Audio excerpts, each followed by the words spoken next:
Training and organisational development का आज का जो अपना ई लेक्चर का सेशन है, उस टॉपिक का नाम है ऑर्गेनाइजेशनल डेवलपमेंट प्रोसेस। तो हमने यहाँ पे कुछ स्टेप्स को कंसीडर किया है। वन बाय वन हम उन स्टेप्स को देखेंगे, समझेंगे। तो पहला पॉइंट आता है कि जो ऑर्गेनाइजेशनल डेवलपमेंट प्रोसेस है, ये एक रिसर्च एक्शन बेस्ड प्रोसेस है। रिसर्च का मतलब है जब हम किसी चीज़ में, जहाँ कहीं भी हम अपनी ऑर्गेनाइजेशनल की डेवलपमेंट की बात कर रहे हैं, तो वहाँ हमने प्रॉपर एनालिसिस किया है, प्रॉपर स्टडी की है, हर पॉसिबल फैक्टर जो कि हमें डेवलपमेंट के पॉइंट ऑफ व्यू से समझ में आता है, हमने उन सब पॉइंट को स्टडी की है। तो जब हम प्रोसेस की बात करते हैं, डेवलपमेंट की बात करते हैं, तो बात करते हैं अ प्रॉपर असेसमेंट। हर चीज़ को हमने, हर फैक्टर को हर एक पॉइंट ऑफ व्यू से हमने जज किया है, सोचा है, उसके पॉजिटिव और नेगेटिव पॉइंट्स को हमने पढ़ा है, और आफ्टर असेसमेंट हमने प्लानिंग को डेवलप किया है। जहाँ जहाँ हमें पॉसिबिलिटी नज़र आती है रिगार्डिंग डेवलपमेंट, हमने उन सब सेक्टर को अंडर दिस प्लानिंग काउंट किया है। जो चेंजेस हम कर सकते हैं, जो पॉसिबल चेंजेस हमें नज़र आ रहे हैं, हमने उनके इफ़ेक्ट, पॉजिटिव इफ़ेक्ट और नेगेटिव इफ़ेक्ट स्टडी किए हैं। जो पॉसिबल इंफॉर्मेशन हम लोग कलेक्ट कर सकते थे with in the time frame with all the resources, हमने वो सब किया है। तो अगर हम ओडी प्रोसेस की बात करते हैं अंडर द रिसर्च, तो हमें इन सब पॉइंट्स पे सबसे पहले अपना खुद का एक सेटिस्फैक्शन रेशियो को डेवलप करना पड़ेगा। दूसरा पॉइंट आता है कि ऑर्गेनाइजेशनल डेवलपमेंट का तो प्रोसेस है, ये तब स्टार्ट होता है जब आपकी ऑर्गेनाइजेशन इस बात को रिकॉग्नाइज करती है कि यहाँ वाकई में कहीं कोई प्रॉब्लम है। कॉमन हम बात करें, ऐसा सोचे, being as a management student, development कहाँ हो रहा है? जहाँ पॉसिबिलिटी है एक्सपेंशन की। एक्सपेंशन समझ में क्यों आया? या तो हम कुछ चीज़ अचीव कर चुके हैं, हम उससे आगे बढ़ना है, या हम कोई चीज़ अचीव नहीं कर पा रहे, वहाँ पे कहीं कोई प्रॉब्लम है। तो हमें अपग्रेड होना है, हमें डेवलप होना है, तो हमें सबसे पहले इस बात को रिकॉग्नाइज करना पड़ेगा कि there should be there is a problem, है वहाँ पे कहीं कोई समस्या, और जिसका जो इम्पैक्ट है वो आपकी ऑर्गेनाइजेशन के मिशन और विज़न पे पड़ेगा। और यदि आप चाहते हैं कि इस विज़न और मिशन पे इसका इम्पैक्ट ना पड़े, तो हमें चेंज की रिक्वायरमेंट है। तो इस पॉइंट को अगर हम और डेप्थ में स्टडी करें कि जब हम देखते हैं हमारी करंट वर्किंग, हमारी current performance with our vision, और हमें नज़र आता है कि इस परफॉर्मेंस के बेसिस पे हम अपने विज़न को अचीव नहीं कर पा रहे या नहीं कर पाएंगे, तो हमें वहाँ पे नज़र आता है रिक्वायरमेंट ऑफ इम्प्रूवमेंट। तो ऑर्गेनाइजेशन ज़रूरी नहीं है कि किसी ट्रबल के लिए ही या कभी कभी उनको प्रॉब्लम आए तभी चेंज को करे, उनको अपने डेवलपमेंट के लिए भी कभी कभार चेंज को अडॉप्ट करना पड़ता है। एक बार एक डिसीज़न हो गया कि चेंज यहाँ होना है, कि चेंज इज़ नेसेसिटी, तो नेक्स्ट स्टेप आता है कि उस चेंज या उस सिचुएशन को आप अच्छी तरीके से स्टडी करें। ये जो असेसमेंट है आपका, ये आप कई तरीके से कर सकते हैं। चाहे तो आप डॉक्यूमेंटेशन के थ्रू कर सकते हैं, आप ऑर्गेनाइजेशन के सेंसेस या एक फीडबैक करा सकते हैं, क्वेश्चनर डेवलप कर सकते हैं, आप फोकस ग्रुप जो है टारगेट ग्रुप, उससे आप बात कर सकते हैं, एम्प्लॉय का इंटरव्यू से आप बात कर सकते हैं, आप सर्वे करा सकते हैं। और इन सब चीज़ों से या तो आप चाहें तो consultant, external sources, outside expert, इनसे भी आप क्या कर सकते हैं कि आप इस सिचुएशन और उस चेंज को क्या कर सकते हैं, फाइंड आउट कर सकते हैं, एक्सेस कर सकते हैं, एनालाइज कर सकते हैं, असेस कर सकते हैं। अब आपने सिचुएशन को देख लिया, चाहे सर्वे करके, चाहे इंटरव्यू करके, चाहे आपने क्वेश्चनर बना के, चाहे एम्प्लॉय से फोकस ग्रुप बात करके, अब आपने एक्सेस भी कर लिया, आपको पता है कि ये चेंज है, इस चेंज की रिक्वायरमेंट है। अब हमें करना है planning, how we implement this change. तो ये हम तभी कर सकते हैं जब हम अपने एम्प्लॉयज़ को ट्रेनिंग दें, उनकी कैरियर की बात करें, उनको एनकरेज करें, उनको मोटिवेट करें। यहाँ पे हम उनके साथ टीम इंटरवेंशन भी देख सकते हैं, हमने इंडिविजुअल इंटरवेंशन भी पढ़ा है।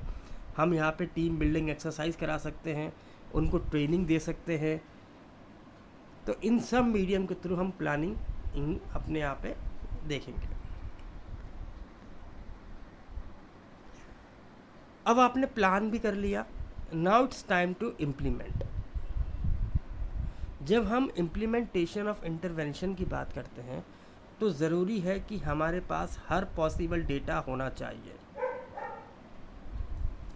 और उस डेटा के बेसिस पे हमें पता हो कि हम कौन से गोल को अचीव कर पाएंगे। जो हमने प्लानिंग बनाई है, ये प्लानिंग हमें इंश्योर करनी चाहिए कि आफ्टर इम्प्लीमेंटेशन दिस चेंज हम इस गोल या ऑब्जेक्टिव को अचीव कर लेंगे।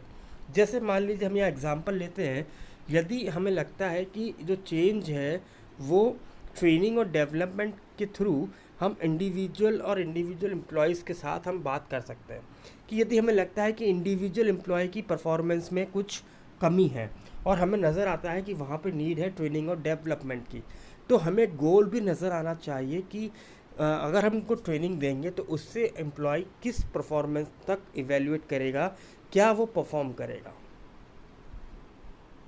क्या उसकी नॉलेज बढ़ेगी, क्या उसकी कॉम्पिटेंसीज बढ़ेंगी, क्या उसकी स्किल्स बढ़ेगी। इन सब चीज़ों को हमें इस इम्प्लीमेंटेशन के अंदर देखना है।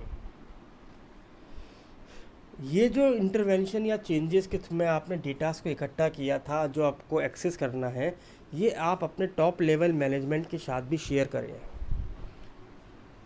है ना, क्योंकि टॉप मैनेजमेंट ही आपको सही तरीके से प्रॉपर गाइडेंस दे सकते हैं कि क्या इस चेंज से हमारे और गोल्स अचीव हो सकते हैं, क्या ये हमारी गोल्स को अचीव करने में, हमारी प्लानिंग को इम्प्लीमेंट करने में मदद करेगा या नहीं करेगा। यदि आपका ये चेंज आपके एक्सपेक्टेड गोल्स को अचीव कर जाता है तो आपका प्रोसेस यहाँ ख़त्म नहीं होता। यहाँ पे क्या आता है, आपकी एक्सपेक्टेशन और आपकी लर्निंग और ज़्यादा नीडी हो जाती है, क्योंकि आपने एक चेंज को अडॉप्ट किया और उस चेंज को आपने क्या किया, सक्सेसफुली इम्प्लीमेंट कर दिया। अब आपके गोल्स भी हो गए, आपके एम्प्लॉयज़ मान लीजिए ट्रेनिंग के बाद और अच्छी तरीके से वर्क कर रहे हैं, उनकी परफॉर्मेंस भी अच्छी हुई है, इफ़ेक्टिव हुई है, नॉलेज इनहेंस हुई है। अब ज़रूरी ये है कि इस डेवलपमेंट को हम कंटिन्यू रखें, है ना।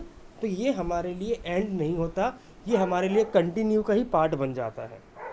देन हम बात कर रहे हैं रीस्ट्रक्चरिंग द ऑर्गेनाइजेशन। रीस्ट्रक्चरिंग का मतलब होता है कि कैसे एक ऑर्गेनाइजेशन जो है अपने रीस्ट्रक्चर को कर रही है, कैसे वो अपने आप को रीस्ट्रक्चरिंग कर रही है। तो रीस्ट्रक्चरिंग करते वक्त पहला पॉइंट आता है प्लान फॉर चेंज।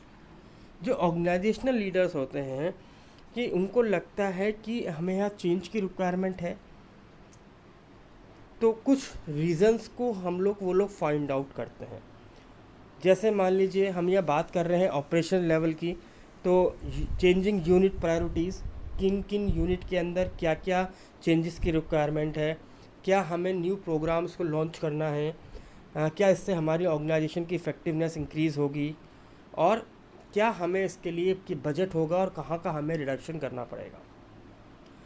तो एक सक्सेसफुल रीऑर्गेनाइजेशन को जब भी चेंजेस की रिक्वायरमेंट होती है तो उनको ज़रूरी होता है कि वो बहुत केयरफुली इस एडवांस प्रिपरेशन को करें और प्लानिंग को डिज़ाइन करें।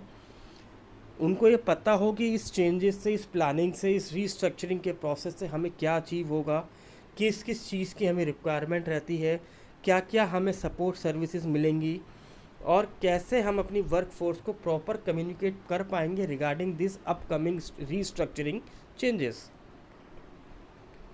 फिर आता है आपका स्टाफिंग कंसिडरेशन। स्टाफिंग का मतलब है इंक्लूड और इन्वॉल्व योर ह्यूमंस, यानी आपको अपने एम्प्लॉयज़ को अपने साथ इन्वॉल्व करना है। जब एक ऑर्गेनाइजेशन क्या है, बहुत सी ऑर्गेनाइजेशन देखिए, यहाँ पे different different culture, different different behaviour, different different belief के एम्प्लॉयज़ काम करते हैं, है ना।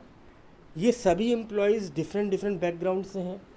सबको वर्क परफॉर्म करते वक्त, जॉब को परफॉर्म करते वक्त कुछ ऑब्लिगेशंस हैं, कहीं कुछ रिस्ट्रिक्शंस हैं, कहीं रेगुलेशंस को फॉलो करना है, कहीं एनवायरनमेंट प्रोटेक्ट भी देखना है। तो बहुत सारी चीज़ों को ध्यान में रखते हुए एम्प्लॉयज़ जो होते हैं वो जॉब को परफॉर्म करते हैं।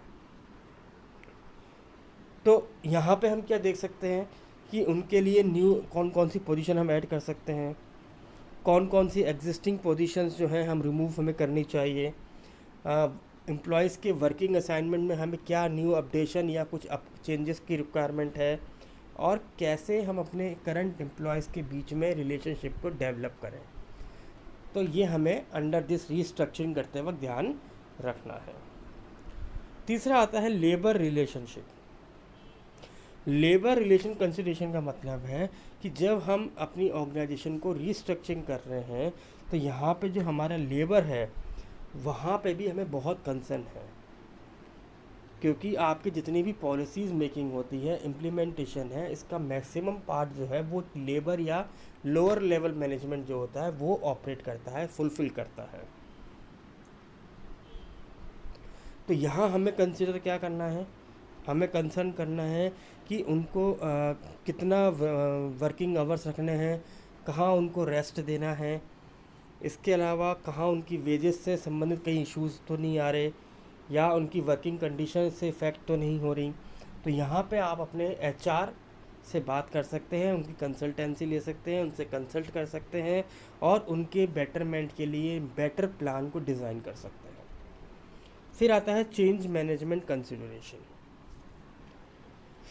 मैनेजमेंट के पॉइंट ऑफ व्यू से अगर हम देखें तो ये इजी टास्क नहीं है।